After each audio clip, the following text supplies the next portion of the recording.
Alright, hey you guys, this is TsubakiSwagg and I'm coming to you with my review of Tokyo Ghoul episode 9, Birdcage. So, this episode was pretty sad, but awesome, because like, everybody right now, everybody has lost somebody. Like Amon lost Mato, Hanami lost her mother, and everybody's just feeling this great sense of loss on both sides, like on the Ghoul investigator side as well as the ghouls. So everybody's pretty much just trying to get their life back to the way it was before all of this bad stuff happened. So, like, first they show Amon, and Amon, he's pretty much grieving Mato's death, because Mato pretty much became an important part of his life, especially in the extent of him working in the CCG. So Mato was a really important part in Amon's life, and now because Amon couldn't make it there fast enough, Mato was taken away from him, and now he pretty much has to go on living and try to figure out what he needs to do right now, and he's pretty much going to try to avenge his death.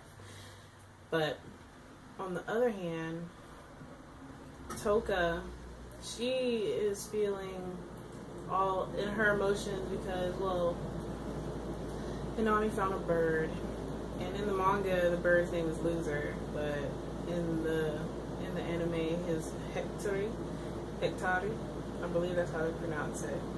So she found this bird, and this bird has pretty much been I would say it's pretty much been like her saving grace. It's given her something that she can actually take care of for herself. Toka doesn't like birds, so, well, not that she doesn't like birds, the bird doesn't like her. But Toka has been sad lately, not necessarily because of Ryoko's death, but the fact that she killed Mato, and she found out after he was already dead that he had a family, and he had somebody else that he was supposed to be going home to, but she kind of took him away from that. So Toka has been feeling upset lately, thinking like her mind has been in clouds, thinking about what she did to Mato and possibly his family. So Toka has been upset about that. And of course, Kaneki, being who he is, he's been trying to help everybody feel better, as well as trying to still be friends with Heed without Heed knowing that he's a ghoul. And Heed, I think that Heed actually knows. Well, I'm not going to go into detail about that because I do further talk about that in the manga. Like I said, if you haven't read it, go read it. The manga is actually pretty awesome, and it's completely caught up to 139. So He knows that there is something going on with Kaneki, but I don't think he can necessarily put his finger on it right now. So Kaneki is still trying to be friends with Heed without actually giving himself away. And then, excuse me, on top of all those things that are happening, it is about to go down in the 11th and 20th ward, because people in the 11th ward have been taking out investigators left and right. So now they're sending in more investigators to figure out what is going on in the 11th ward and the 20th ward, because the 20th ward is starting to pick up some momentum, because Gourmet is here, which is Tsukiyama, and then Reese, well, they think Reese is there, which technically she is if you want to consider Kaneki being Reese. So Reese is there. So Benjita and Gourmet are in the 20th ward when normally they weren't. So that's making the 20th ward more susceptible to them trying to figure out like what in the world is going on, like why they are now in the 20th ward when they weren't before.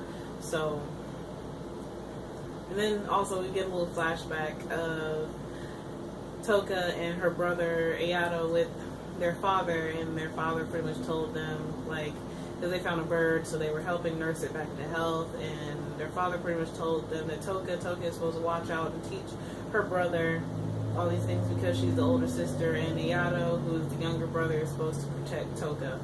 And then now at the very end of the episode, while he was sitting, like, he was in the 11th ward for some odd reason, I honestly don't know. He was in the 11th ward, and we see some new faces. Well, we see Yamagori with someone else who will be mentioned later.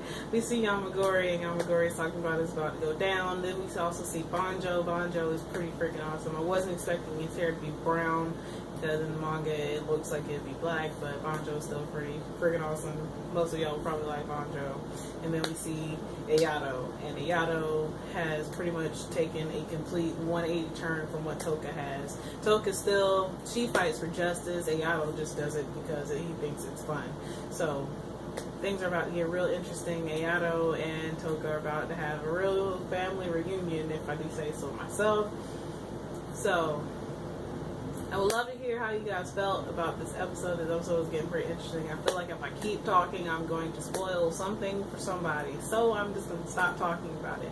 So I would love to hear how you guys felt about this episode. For those of you who don't read the manga, I would love to hear how you think things are going to turn out with everything that happened and everything that's pretty much been foreshadowed.